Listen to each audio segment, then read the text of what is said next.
Nos dice la palabra en esta parte de la Biblia, nos dice, mas ahora Cristo ha resucitado de los muertos, primicia de los que durmieron es hecho. Porque por cuanto la muerte entró por un hombre, también por un hombre la resurrección de los muertos. Porque así como en Adán todos mueren, también en Cristo todos serán vivificados. Voy a leerlo una vez más. Mas ahora Cristo ha resucitado de los muertos, primicia de los que durmieron es hecho. Porque por cuanto la muerte entró por un hombre, también por un hombre la resurrección de los muertos. Porque así como en Adán todos mueren, también en Cristo todos serán vivificados. Amén. Vamos a tomar nuestros lugares ahí donde está, ahí en su casa, y vamos a hablar del tema remedio para la muerte. Ese va a ser el tema, remedio para la muerte. Vamos a irnos en esta idea. Primeramente quiero explicarle qué significa muerte. Por lo general, muerte se le adjudica o se le llama a algo un cuerpo que no tiene vida, un animal que está sin vida, a eso se le llama muerte. En otros casos, allá dentro de las leyendas, se le llama muerte a un esqueleto con un gancho. Esas cosas tienen algún sentido, pero no es en sí la definición de la muerte. En primer lugar, lo que es muerte es la separación del hombre de Dios. Esa es muerte. O sea que si le vamos a poner muerte en español, en el idioma nuestro, lo que quiere decir es separado de Dios. Eso es muerte. La muerte fue la causa, por supuesto, de la desobediencia, hermanos. Cuando el Señor le dijo tales y cuales cosas a lo que es Adán, el primer hombre, nuestro padre, que en el campo humano viene siendo eso para nosotros, el Señor le dio por medio de su palabra lo que tenía que llevar a cabo, los límites que tenía que someterse a ellos. Sin embargo, nosotros conocemos la historia, yo no quiero entrar mucho en esto, que esos lineamientos fueron violentados. Y al ser violentados, eso pues trajo la separación del hombre con Dios. Porque si usted se recuerda y ha leído más bien la Biblia, y en el particular el Génesis, sus primeros capítulos, se va a dar cuenta de esa armonía que había del hombre con Dios o Dios con el hombre. Dice que constantemente la presencia de Dios estaba en el jardín. Había una relación mutua donde los primeros hombres o los padres hablaban con Dios y Dios hablaba con ellos. Pero cuando hay esta desobediencia, automáticamente hay muerte, o dicho de otra manera, separación. Ahora, parecería que eso era una cosa sencilla. Sin embargo, tener algo de sencillo, nada que ver con esa idea. Pues más bien, lo que es esta separación, como lo estoy mencionando, del hombre con Dios, trajo lo que es, hermanos, fue generada esta separación con lo que es la muerte. La muerte, separación, se viene a generar de diferentes maneras.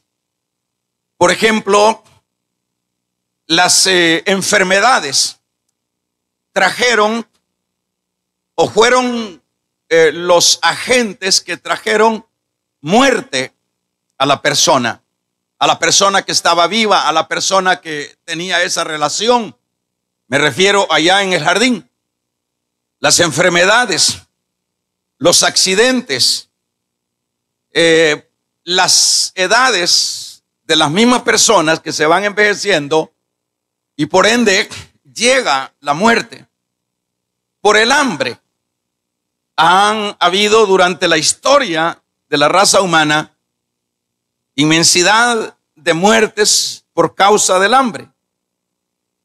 Ahora, si nosotros mencionamos en este caso cuánto pudiera ser lo que actualmente, por ejemplo, es el promedio de muerte que hay en el mundo. Yo sacaba un dato que, por ejemplo, el promedio de muerte, no exacto, sino un aproximado, en un año hay 56 millones de muertos en el mundo.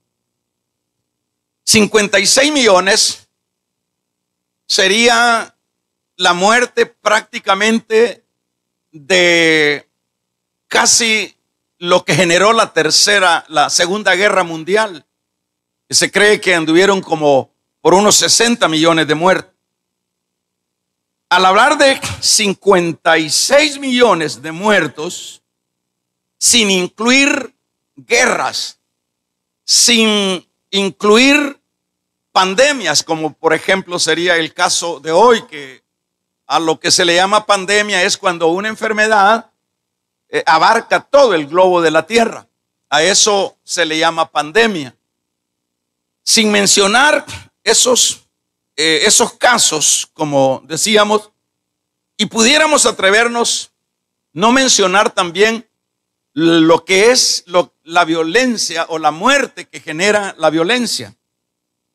Sabemos que hay países violentos, por ejemplo, el caso nuestro, y si decíamos que 56 millones, un promedio de muertes o de muertos en el año, serían 5 millones mensuales de muertos, casi que lo que es El Salvador, ¿verdad? Serían los muertos. En este caso había que sacar por lo menos diario un promedio de 200,000 muertos. Y usted me dirá, bueno, este hermano, hablar de muerte viene en lugar de hablar de vida. Pues para hablar de vida tenemos que hablar primero de muerte. Y como esto es una realidad, esto es algo que se está viviendo constantemente. Quiere decir que si fueran 200,000 diarios, sin incluir lo que ya mencionábamos, esto es una terrible mortandad que hay, hermanos, dentro de la humanidad. Es algo terrible que ciertamente tal vez ahora se le pone un poco más de énfasis a lo que está generando esta pandemia. Por ejemplo, solo Estados Unidos lleva más de 100,000 muertos en menos de 3 o 4 meses. Y a comparación global, ya se está aproximando al 500,000 de muertos específicamente por esta enfermedad. Pero no está, ahorita se ha dejado de darle énfasis a los que está matando el SIDA, lo que está matando el cáncer, lo que está matando todas las enfermedades, que es una catástrofe terrible de muerte, que lo que significa, decíamos, es separación del hombre de Dios o de Dios del hombre. Ahora, hermanos, este asunto es un asunto que no lo podemos desligar de la vida o del ámbito humano. ¿Por qué no lo podemos desligar? Porque está establecido y se estableció por la desobediencia. Está establecido porque ese es el fruto de la siembra, de la desobediencia. En este sentido, este asunto de muerte, ponga atención en esto, parecería, hermanos, que pues eso es el todo. Muerte, separación de Dios, ya se dio la definición, y eso es el todo. Pero cuando hablamos de muerte, en este asunto hay un terrible problema. Y acuérdese y fíjese bien que tuve que agarrar aire en los pulmones para decir terrible problema. Y es que el terrible problema que genera la muerte es que esta separación de Dios, que es en primer lugar la muerte física, esto genera, hermanos, en la persona, en el ser humano, la segunda muerte. Ahora, fíjese bien qué significa entonces lo que es la primera separación. La primera separación es lo que nosotros entendemos cuando la persona muere o hay un deceso personal, individual de la persona.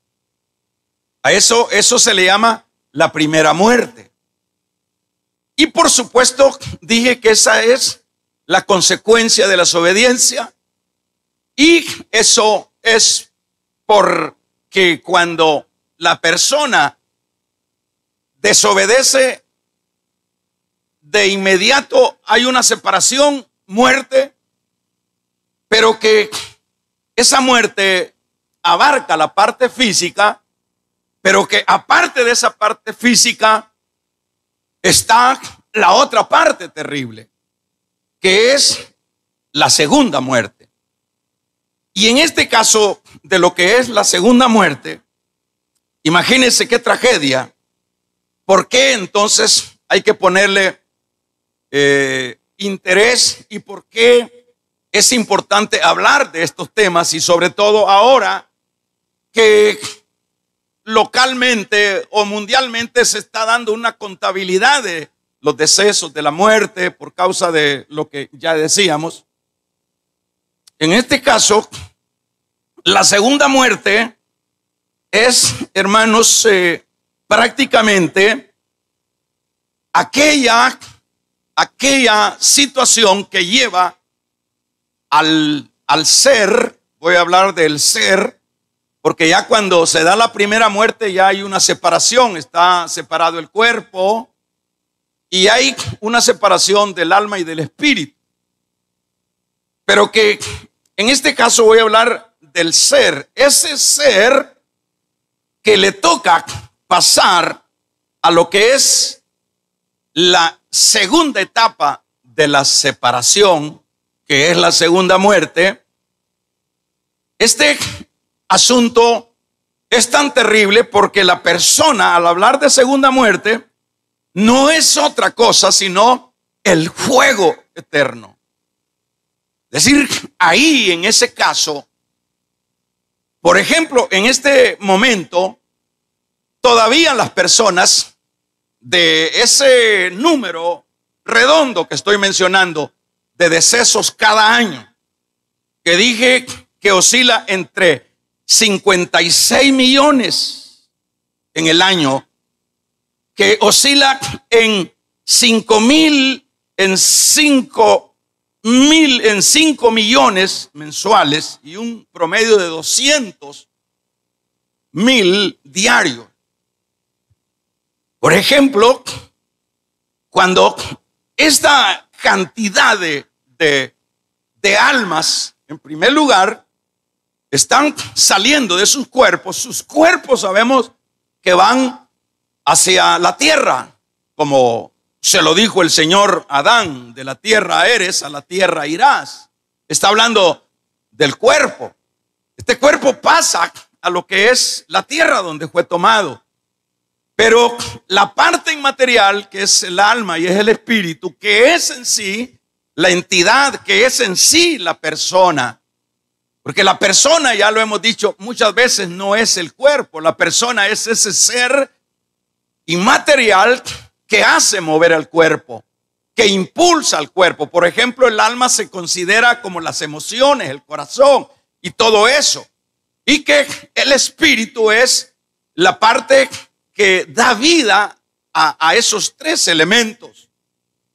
Pero en este caso, las personas que están, por ejemplo, si fueran esos números, no puedo asegurar con certeza que eso, yo estoy hablando de números así redondos.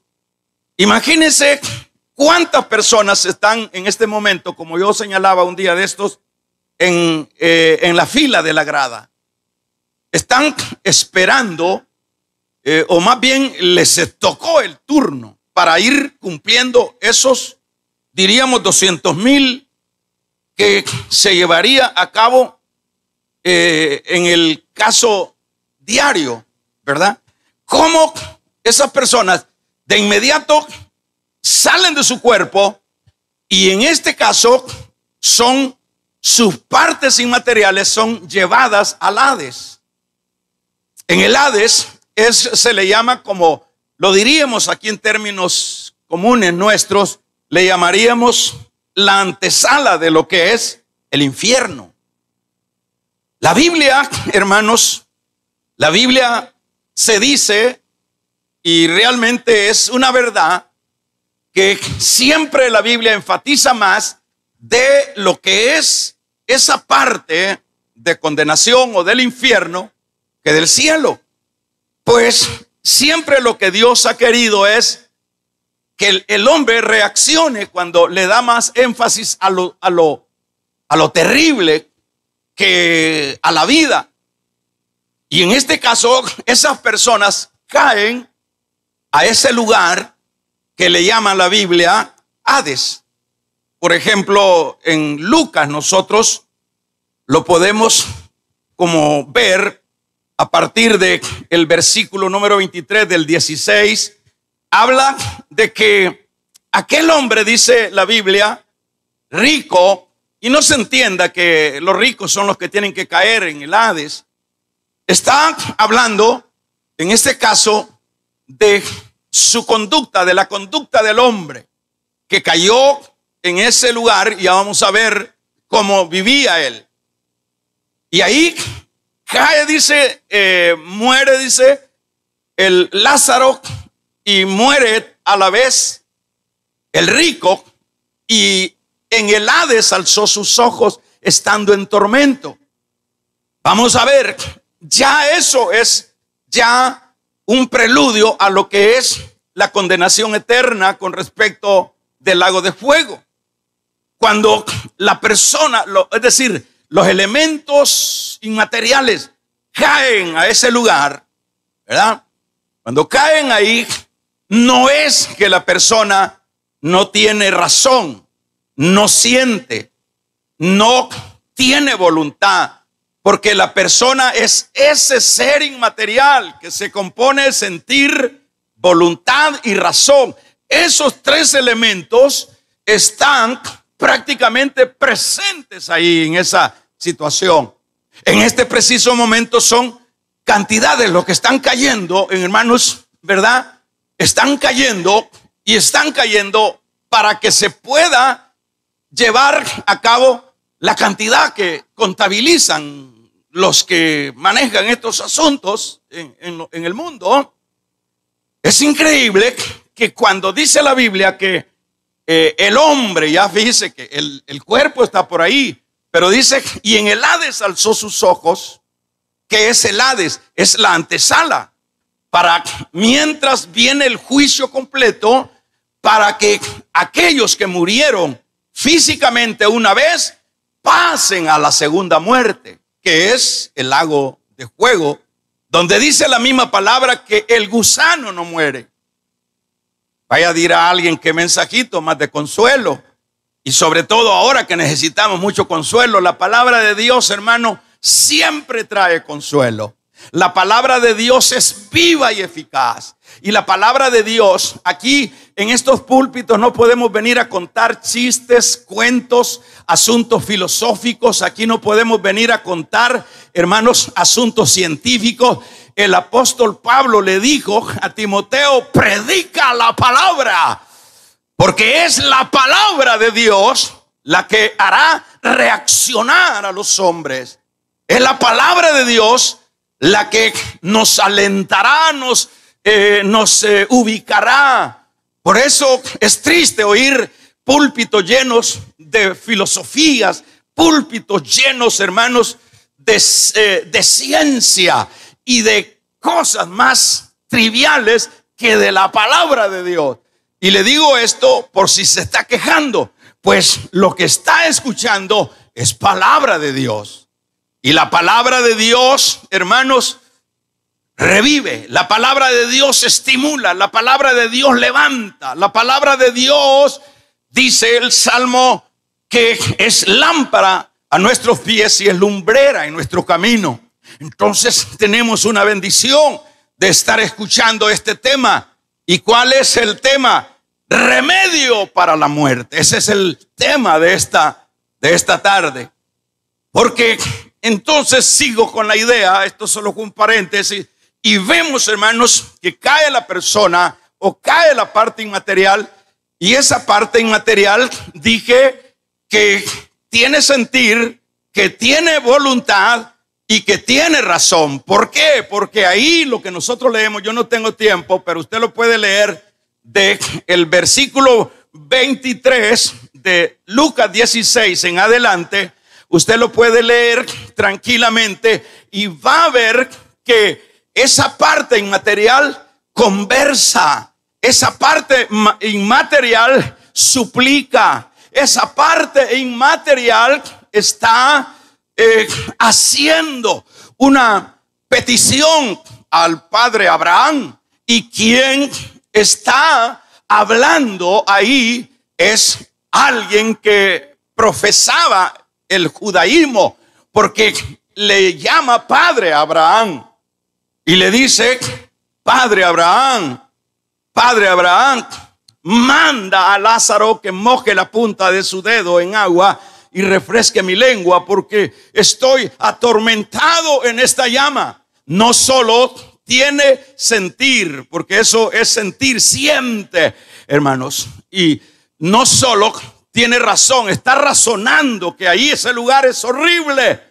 Y, hermanos, tiene una voluntad a favor de sus hermanos que todavía no han llegado a la punta de la grada. Todavía no han llegado, y le dice: manda a que les digan a mis hermanos, tengo 5, que no vengan a este lugar, que no vengan. ¿Y cuál es la bendita respuesta de el que está siendo consultado? La bendita respuesta es: no. Le dice: no irán, porque eso vamos a ver dentro de un momento, la dureza del corazón del hombre. No irán, le dice, aun cuando se levantaran muertos de este lugar, no oirán, no se persuadirán. Tienen a Moisés y a los profetas. ¿Qué le quiso decir? la única manera, oiga bien, el que tenga oídos, la única manera, le está diciendo Abraham, ahí en ese lugar que no es el Hades para Abraham, sino el lugar del paraíso en ese entonces, antes de que Cristo resucitara. Ahí le dice Abraham a los profetas, a Moisés y a los profetas le está diciendo, tienen la palabra. La palabra es la única que puede, hermanos, revertir las situaciones, los efectos de la muerte. Tiene la palabra. No le dijo, tienen filosofía, tienen otros asuntos. La palabra.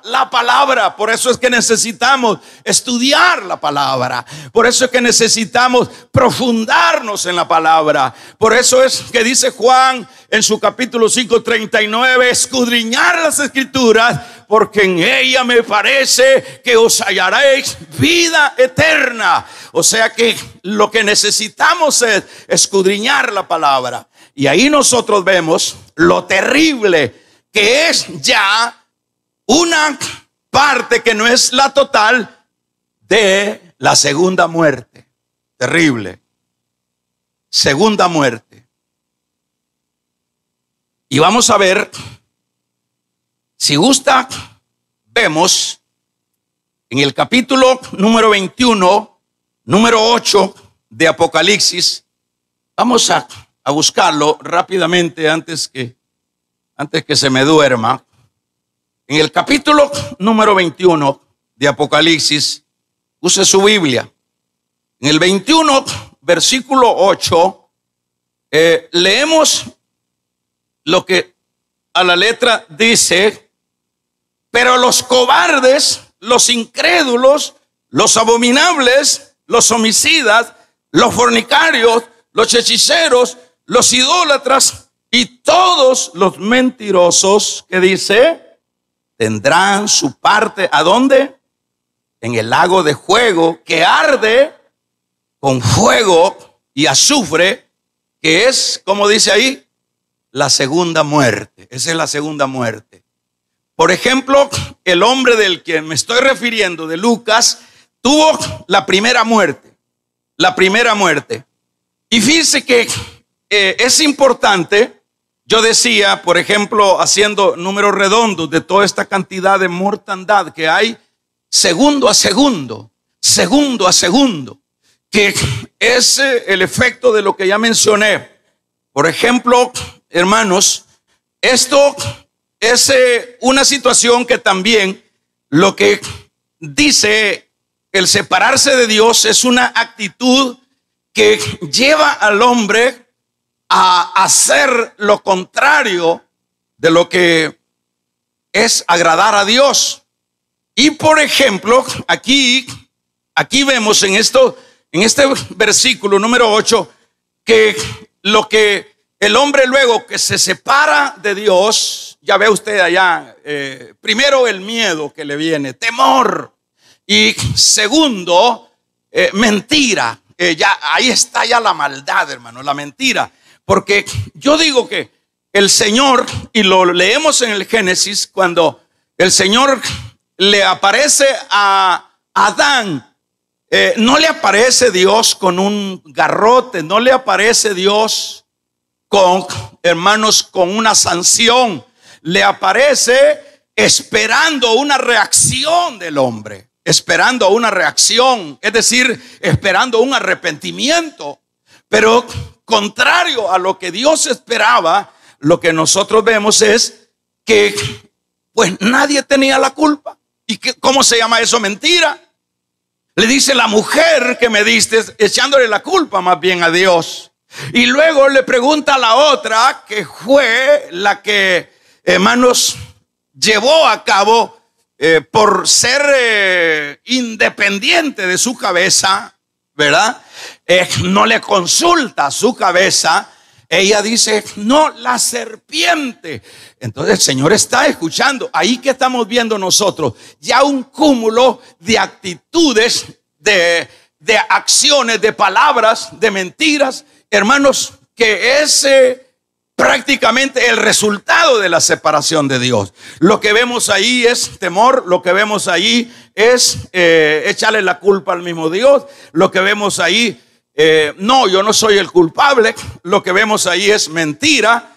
Y en esta camándula que aparece aquí del 8, del 21 de Apocalipsis, dice: pero los cobardes, los incrédulos, los abominables, los homicidas, los fornicarios, los hechiceros, los idólatras y todos los que mentirosos tendrán su parte en el lago de fuego que arde con azufre, que es la segunda muerte. Tremendo. Hay que ponerle atención. No hay que estar, ahorita no hay que centralizarnos en llorar. Ay, ¿qué hago? ¿Cómo? Aquí hay que ponerle atención a la palabra, porque en la palabra siempre va, Dios nos va a dar la salida victoriosa en medio de la tormenta. Gloria a Dios. Y aquí lo que vemos es los efectos. Ahí está este hombre, retomo una vez más, ahí está este hombre llorando, ahí está suplicando. ¿Quién? Y no se acaba de morir. Sin duda están velándolo, sin duda están llorando sobre su ataúd, pero ahí está ya el efecto de la segunda muerte.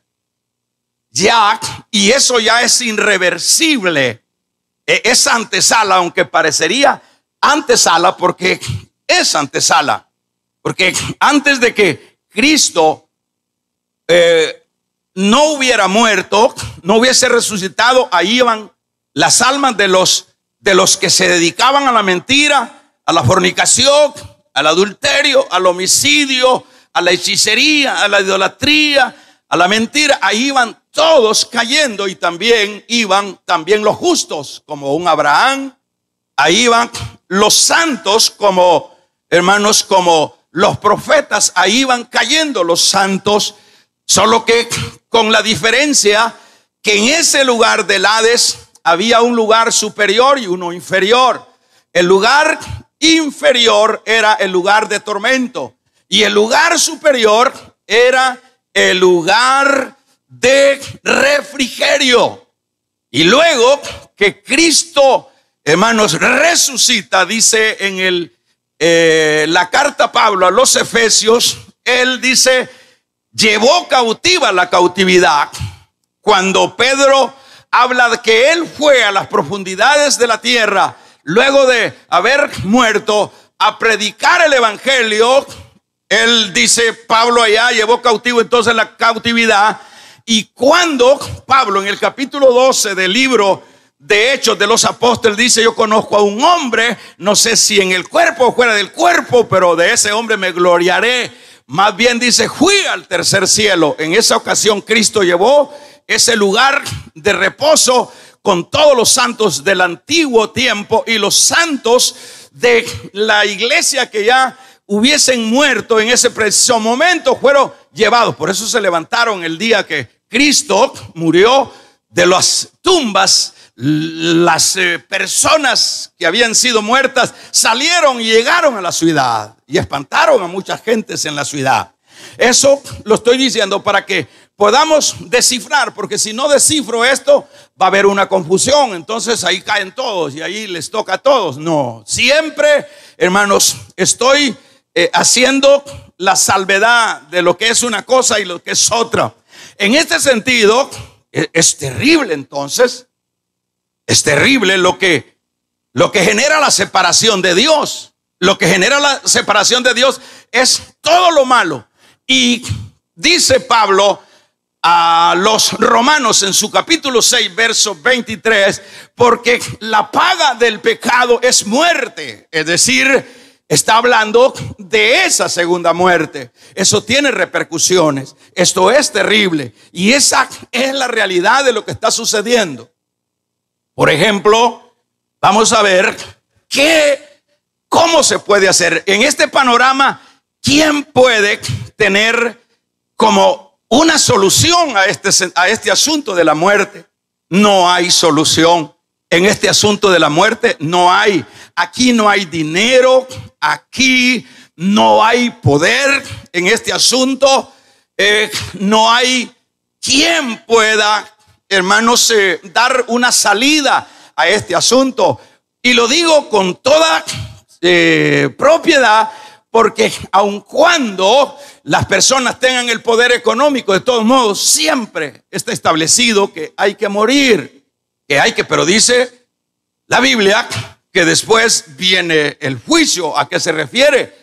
A las consecuencias de lo que es la segunda muerte.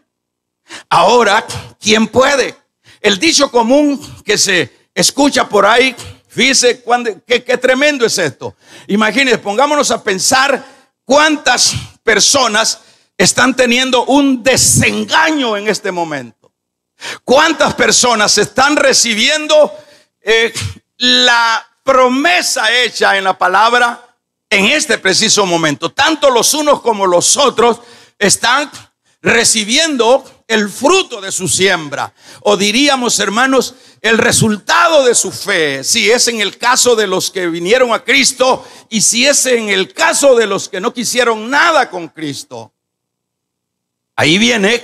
Entonces dice, ¿y cómo se puede revertir esto? ¿Cómo se puede solucionar esto? Se dice este asunto de la muerte, si no tiene salida, ¿cómo no? Momento, sí hay salida. Por eso le poníamos al tema remedio para la muerte. Sí hay salida. Y la salida, en este caso, nosotros, hermanos, Dios en su misericordia, porque la gloria sea para Él. Dios en su misericordia, hermanos, viendo la condición en la cual vino a caer esta generación por la desobediencia del pecado, Él, dentro de su concilio eterno, quiso, hermanos, mandar el rescate, el remedio para la muerte. Así que, aunque se diga que para este asunto no hay solución, ¿cómo no? En Cristo hay solución.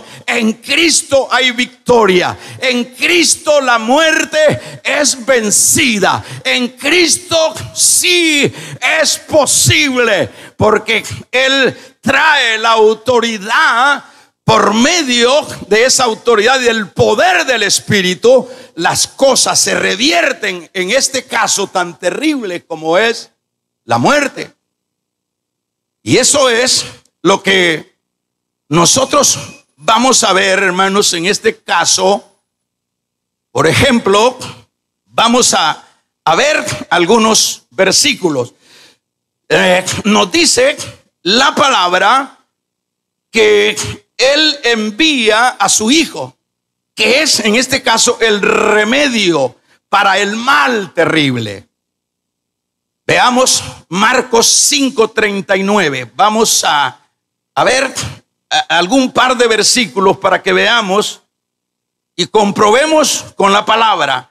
Marcos 5, lo leemos, 39. En este, hermanos, versículo 39, mire lo que nos dice. Y entrando le dijo, ¿por qué alborotáis? Porque dice el versículo, sí, dije 39.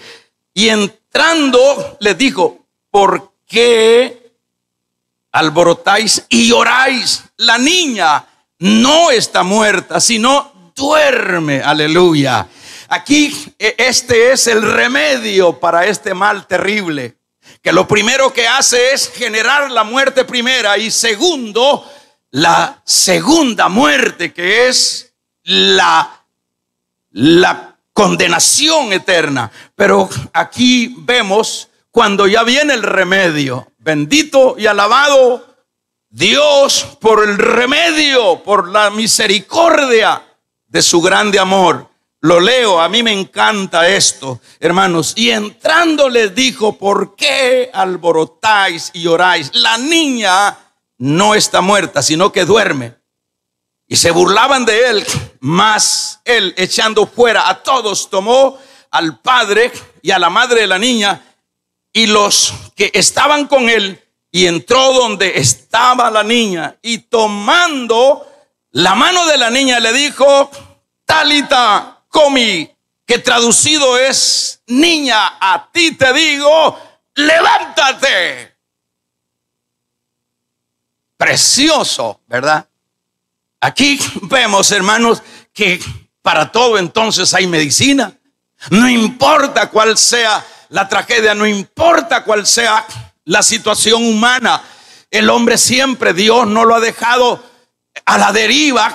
Aquí vemos nosotros esta realidad. Y entró y sacó a la gente y le dijo a la niña: Talita cumi, que traducido es: niña, a ti te digo, levanta. Y luego la niña se levantó y andaba, pues tenía 12 años. ¿Cuántos alaban el nombre del Señor?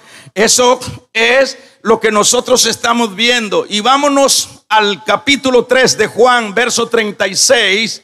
Veamos también en Juan 3 que hay algo poderoso. En el verso 36, hermanos, nos dice esta bendita palabra. En el verso Juan 5:24,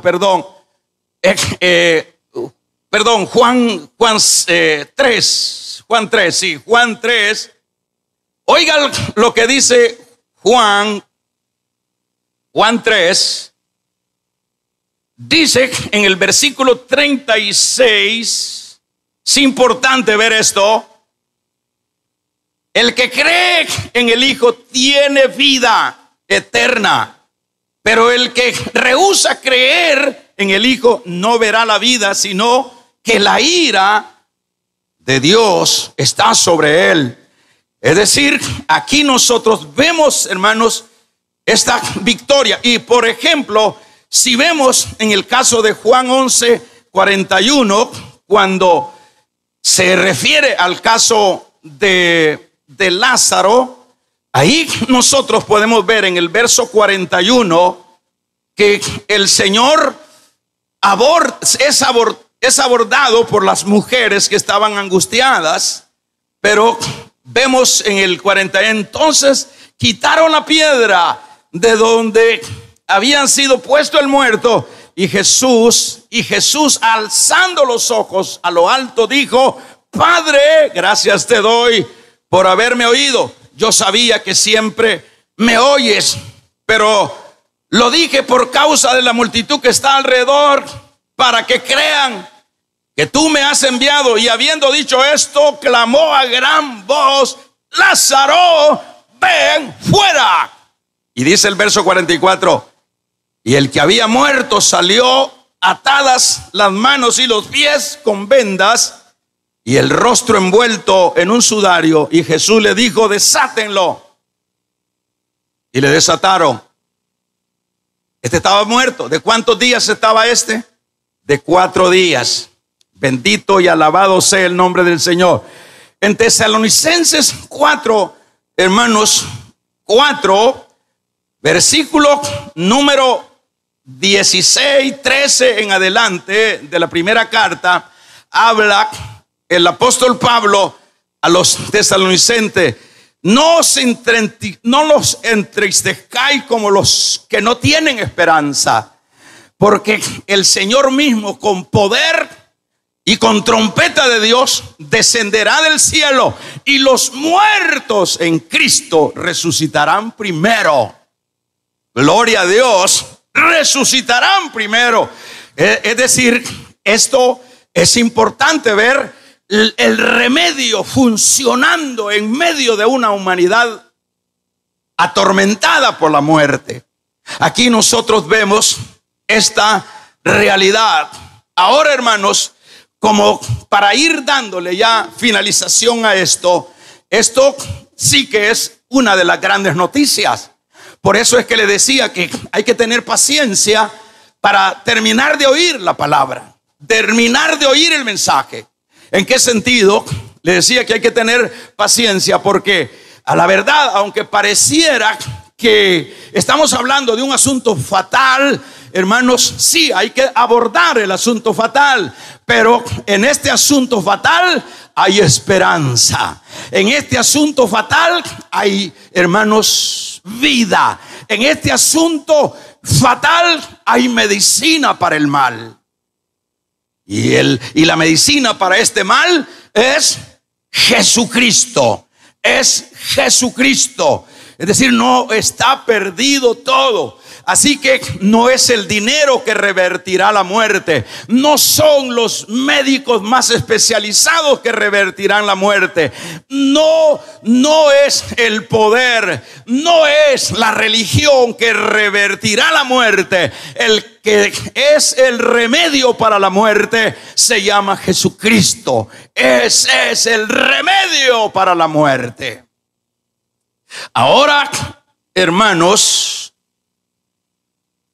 como estamos adoleciendo justamente y hemos venido adoleciendo de este mal, el mal de la muerte, al escuchar esta verdad que estoy expresando, esto trae de alguna manera, trae como inquietud e interés para poder, trae como un consuelo a la verdad. Al oír esto, si usted le ha puesto atención a lo que he estado hablando, trae un consuelo, porque dice uno, yo pensé que pues si todos los males tienen remedio de alguna manera, pero que la muerte sí es asunto si no tiene remedio.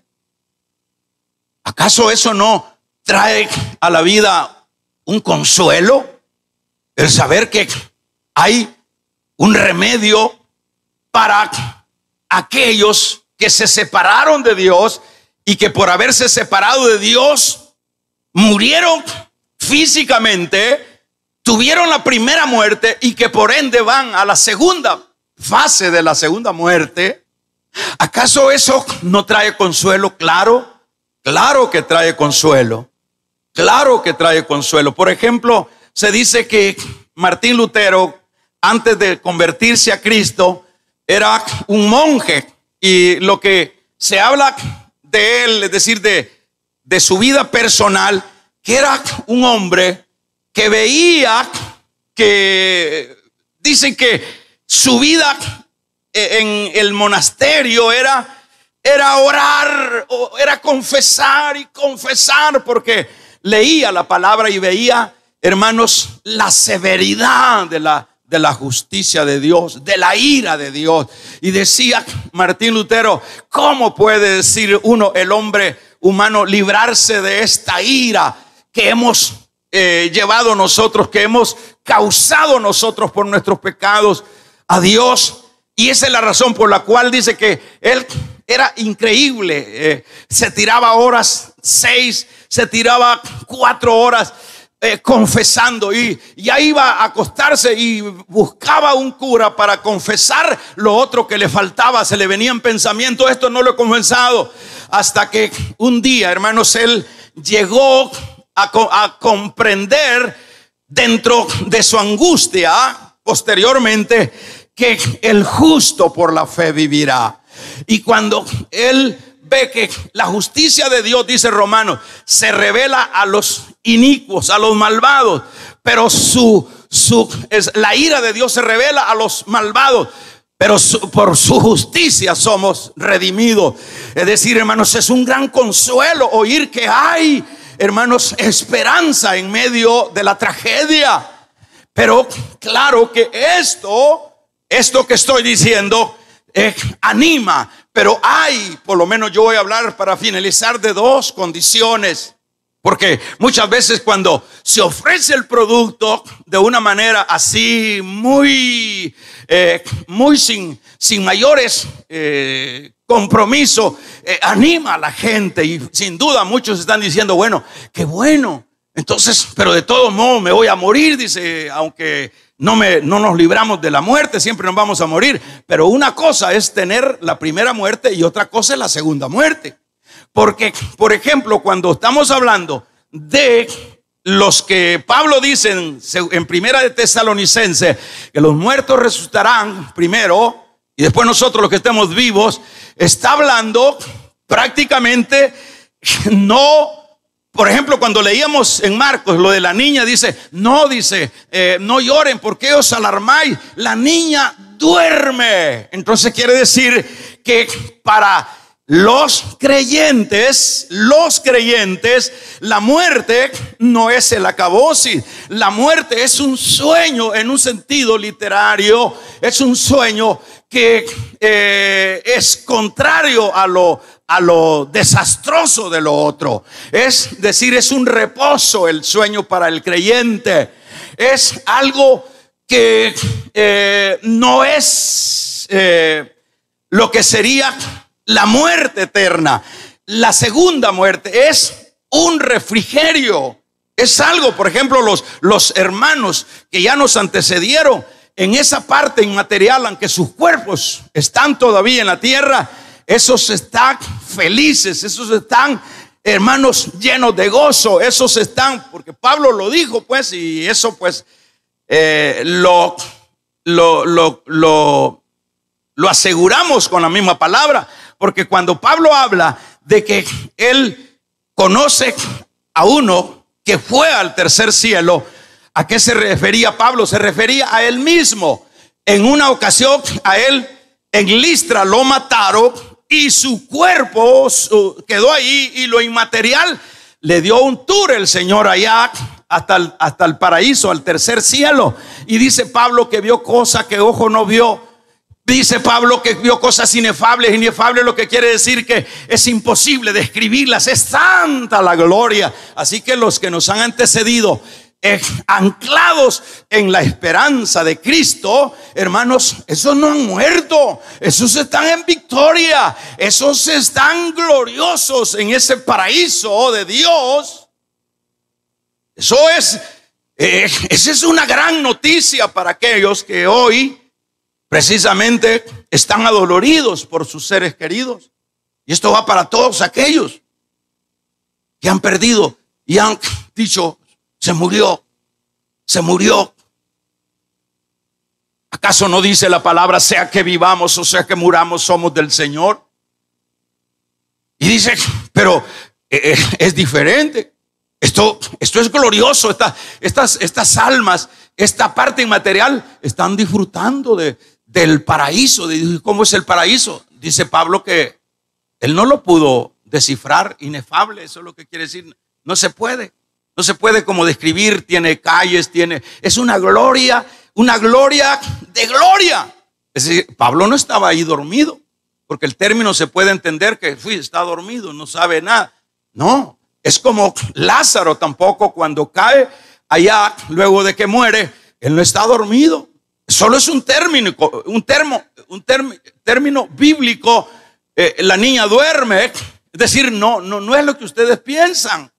Y allá vemos a Lázaro vestido, feliz en ese paraíso que en ese entonces estaba todavía ahí en el corazón de la tierra. Ahora, esto anima, dije, con lo cual finalizo, a muchos. Pero ¿cómo es que podemos vencer a la muerte de esta manera? No es así tan fácil. Hay por lo menos 2 o 3 cosas sencillas que yo voy a decir. Y uno es, lo primero que tenemos que hacer es para sobreponernos al fantasma, y no tanto fantasma, sino al monstruo de la muerte. Esto se puede revertir creyendo en Cristo Jesús. Eso es lo que necesitamos. Porque, pues sí, no nos podemos apropiar de este remedio si nosotros seguimos creyendo en la religión, si nosotros seguimos creyendo en nosotros mismos, en nuestras capacidades, si nosotros seguimos creyendo que los métodos humanos nos harán vencedores sobre este terrible enemigo. No, aquí no hay forma de poder revertir este asunto. La única manera como se puede lograr este beneficio o ser, diríamos, ser parte y accesar a este remedio es creyendo en Jesucristo. Eso fue lo que le dijo el Señor a Marta: Marta, Marta, no te he dicho que si creyeres verás la gloria de Dios. No es creyendo en la bienaventurada María, no es creyendo en mis imágenes,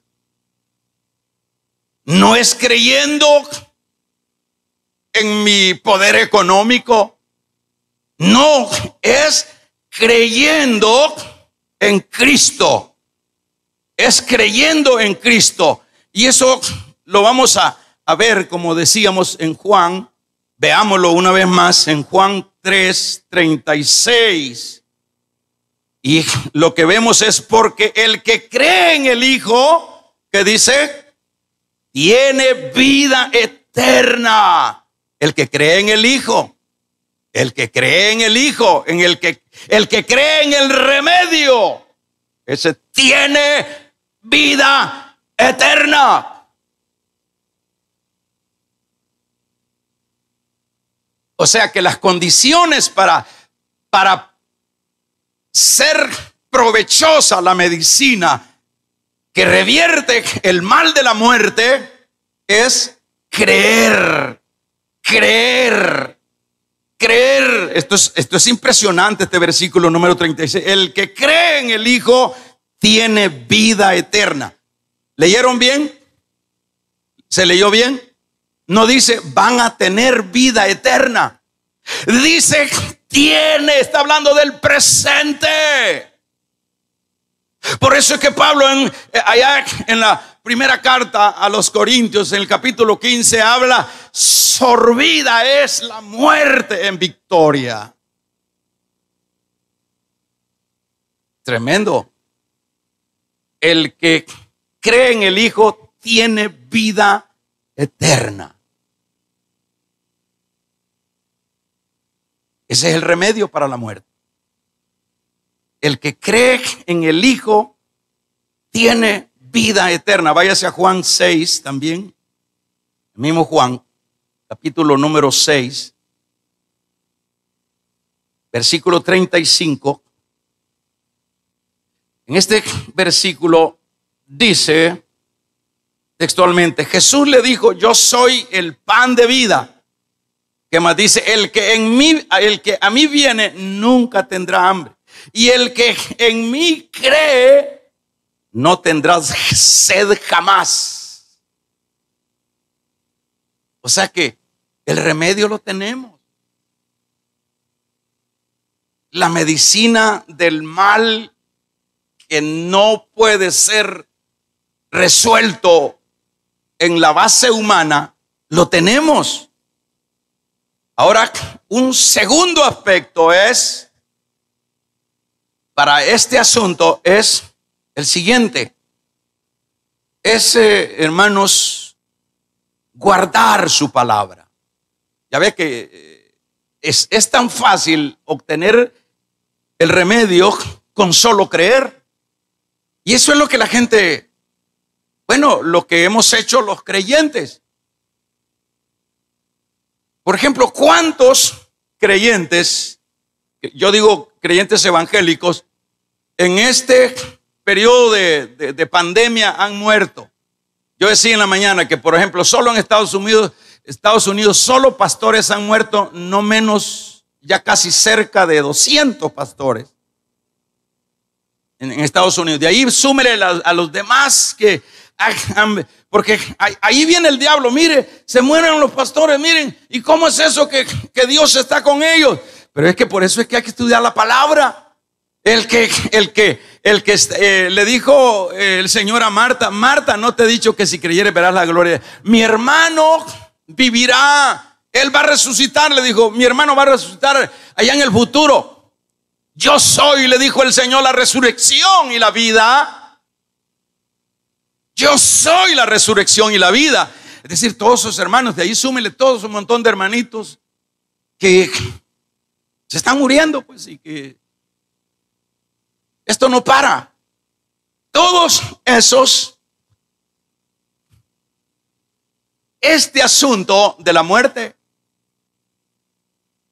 No tiene nada que... Claro, duele. Y a veces uno, cuando no está muy compenetrado en las promesas de la palabra, uno se aflige y dice, es doloroso. Es como que se le arranque un pedazo de cuerpo al cuerpo, una mano, un miembro. Duele. Pero cuando venimos a las Escrituras y vemos, hermanos, que dice este versículo número 41 de San Juan, que verso 40, que el que cree en Él tiene vida eterna. Es decir, no ha sido un fracasado. Todos sus hermanos que han tenido, y que obviamente no se puede escapar nadie de este asunto porque está establecido, pero sorbide la muerte en victoria. Pero en Cristo somos más que vencedores. En Cristo no hay pérdida, pero una de las condiciones es creer, creer, creer. Y la otra condición es guardar su palabra. Y veámoslo en Juan 8:51. Dice en esta palabra: de cierto os digo, que ¿qué dice? Que el que guarda mi palabra nunca verá muerte. ¿A qué se refiere eso?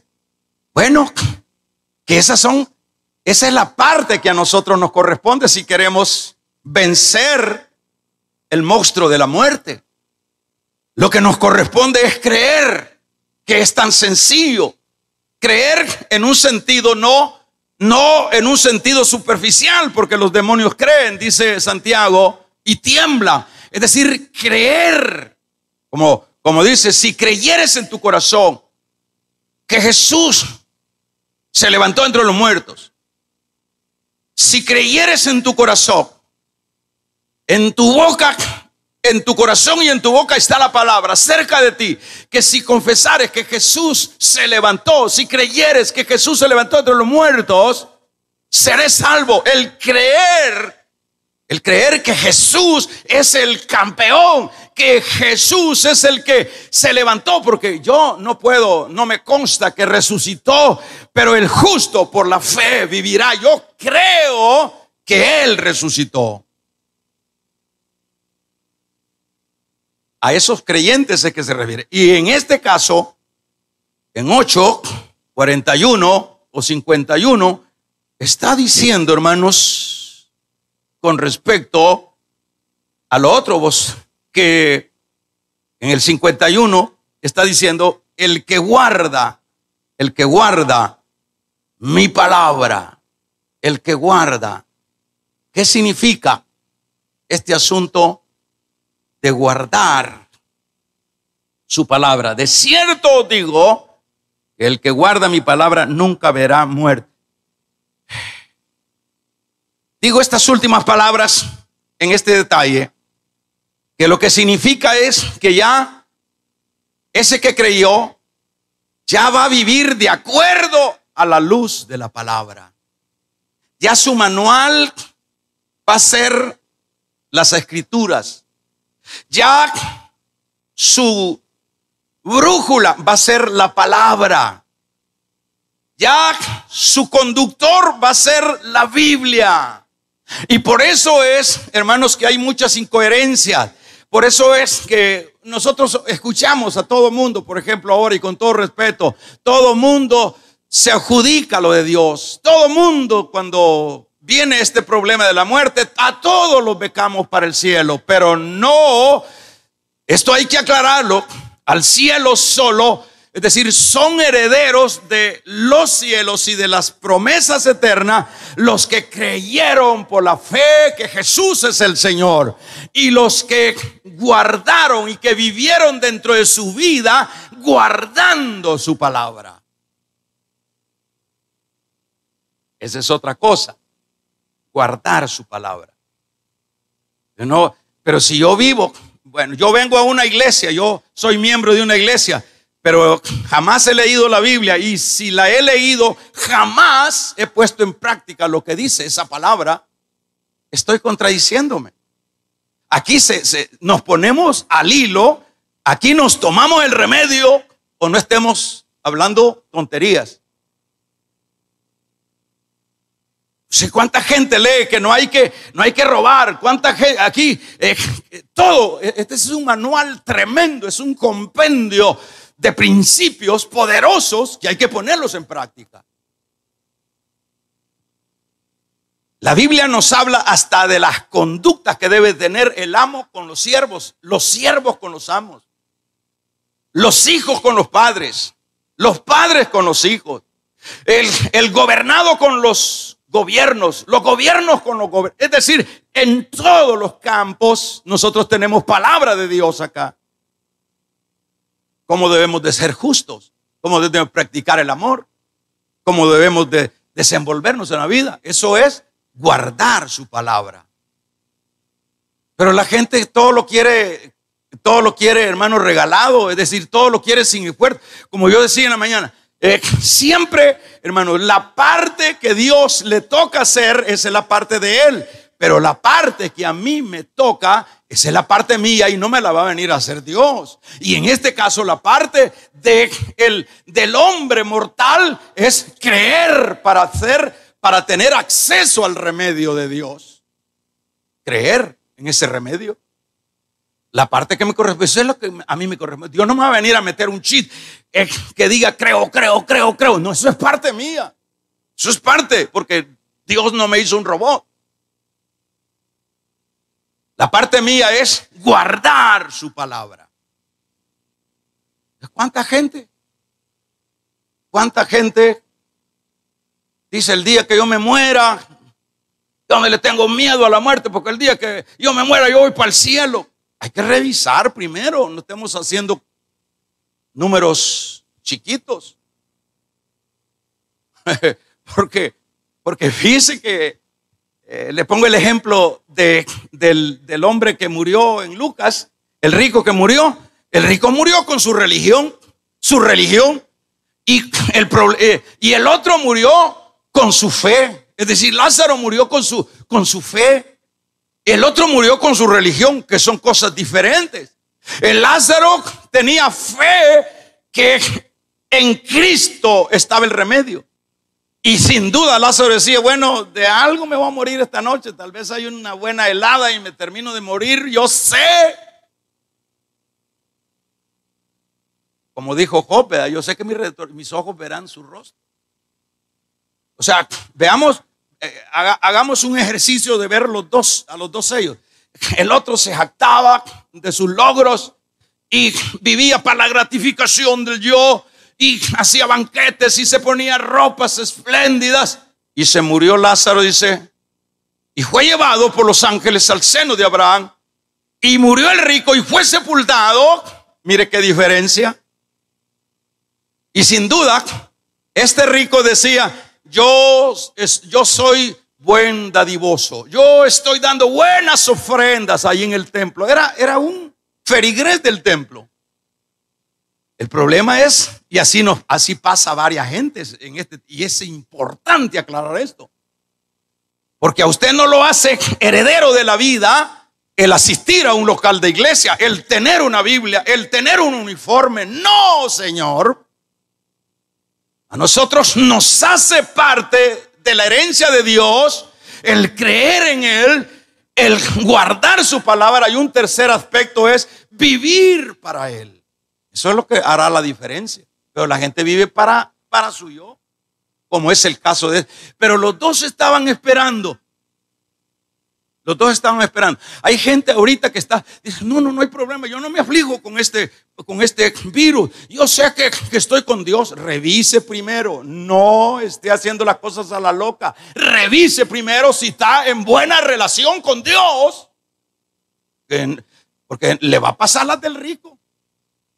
El rico dice, no, es mi religión, es una gran religión. Y el problema es que cuando sale del cuerpo, con todo y botas, cayó en el Hades. Pero el otro, como decíamos, lo cacharon los ángeles y se lo llevaron al seno de Abraham. ¿Qué diferencia va? Había que preguntarle a Lázaro cuando lleguemos allá, porque lo vamos a ver, le vamos a preguntar, ¿y qué te hizo Lázaro, hermano Lázaro? ¿Qué te hizo tener esa convicción? Es que yo creía en él. Es que yo creía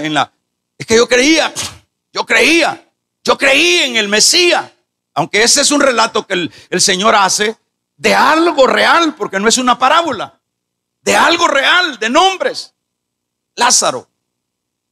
No es una parábola, no es una alegoría, es un relato que se llevó a cabo, que Jesús sabía de eso. Y ese hombre sabía que el Mesías iba a venir a librarlos. Y le salió. Cuando sale del cuerpo, por eso entonces hay que revisar. Este hombre, sin duda, era de aquellos que practicaba el creer ciegamente. Imagínense que el ciego Bartimeo le da una cátedra a todos los grandes lectores y a los grandes rabinos de aquel entonces, porque fue este ciego Bartimeo que le dijo: Jesús, hijo de David, ten misericordia de mí. Y los otros decían que era hijo del carpintero. ¿Qué hizo a Bartimeo? La fe, aun cuando no miraba, pero él sabía que había una promesa del Mesías y no dudó que ese que iba pasando allí era el Mesías. Y eso lo hizo vencedor. Así que es importante, hermanitos, oyentes, y para todos es este recordatorio. Examinemos si somos creyentes verdaderos. Dos, si estamos viviendo en la voluntad de la palabra, y si nuestra vida y si nuestra prioridad en la vida es Dios. Aunque usted dirá, bueno, entonces eso significa obras. No significa obra, porque cada quien tiene sus responsabilidades. Y por ejemplo, si usted me pregunta a mí, hermano, usted, ¿por qué usted creyó? Mire, yo creí porque yo no hallaba ya qué hacer. Entonces creí en Jesús. Y se ha sometido a la palabra, como dice acá. ¿Vive para la palabra? ¿Ah? Preguntaría usted, ¿vive usted para la palabra? Yo le diría, yo lucho, trato de poner en obra esta palabra. Yo vivo leyendo la Biblia y digo, esto aquí me está hablando Dios, aquí tengo que corregir esto, aquí tengo que mejorar esto. Eso es vivir para la palabra. Pero eso tampoco es un yugo para mí, este es un deleite. Uno está estudiando y se le viene un montón de lágrimas y ver las maravillas de Dios. Esto es un deleite, no es un yugo. No es una imposición, pues tengo que leer, tengo que guardar esto como que fuera ley. No, esto es algo que viene, es el hábitat del creyente. Y si usted me pregunta, ¿y usted cuáles son sus prioridades? Hace 30 y pico de años, mis prioridades es Dios. Dios ha sido mis prioridades. ¿Y qué resultado va a haber de eso? Siempre va a haber resultado. Lo dice Pablo a los Gálatas: el que siembra para la carne, de la carne segará corrupción, pero el que siembra para el espíritu, del espíritu segará vida eterna. O sea, no hay que perderse. Y tenemos que hacer un acto examen, sobre todo en el tiempo que estamos viviendo, que la muerte anda por todas las casas, por todos los lugares, por todos los pasajes, por todos los pueblos, por todo el mundo anda la muerte, así como andaba en Egipto con hermanos viendo a quién mataba. Entonces, la buena noticia es que hay remedio para la muerte. Y la muerte es Cristo. Y la parte para accesar a ese remedio, creer, guardar su palabra y vivir para sus propósitos. Eso es todo. Y de ahí cuando venga la muerte, hombre, sí, le va a llegar de una y de otra manera. Pero vuelvo a repetir esto que dice Pablo: se olvide la muerte en victoria.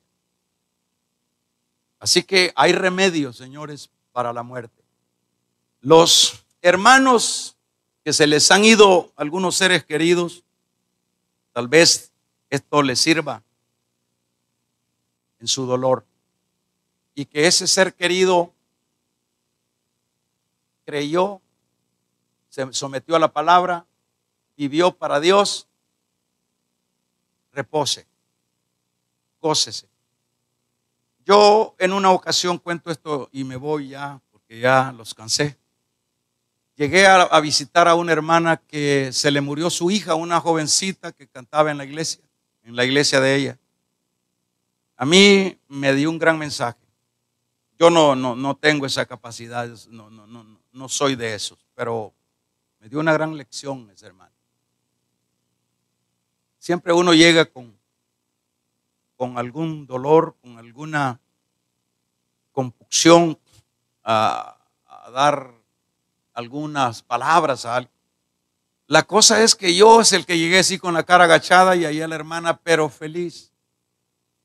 Aquella jovencita que cantaba en el conjunto de la iglesia de ella y me dijo: no, hermano, mi hija vivió para Dios, le sirvió a Dios y yo estoy 100% segura que mi hija está en la presencia de Dios. Eso sí que es importante. Pero a veces uno dice, está en la presencia de Dios, pero por favor, mejor revisemos. Y si hay que corregir la plana, hagámoslo.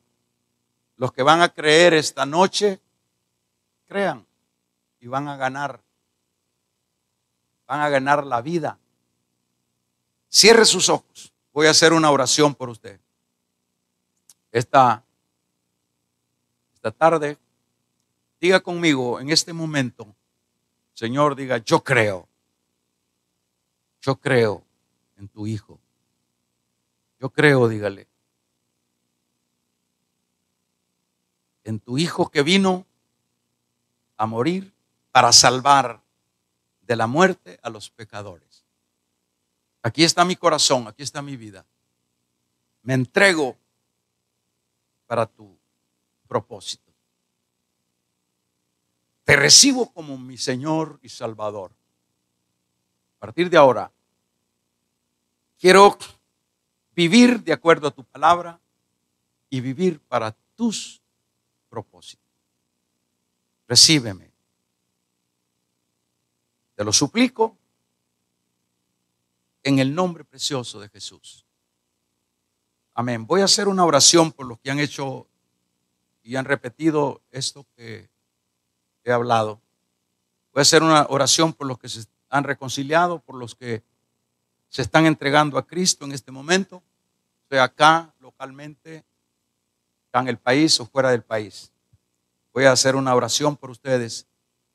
Padre, te quiero poner a los hermanos y a la vez a los amigos que en este momento han dado esa palabra de creer en ti, Jesús. Te pido que los limpies con tu preciosa sangre, que los laves, que seas tú a partir de ahora su buen pastor y ellos sean tus hijos. Te los pongo en tus manos. Gracias, Señor. Si es usted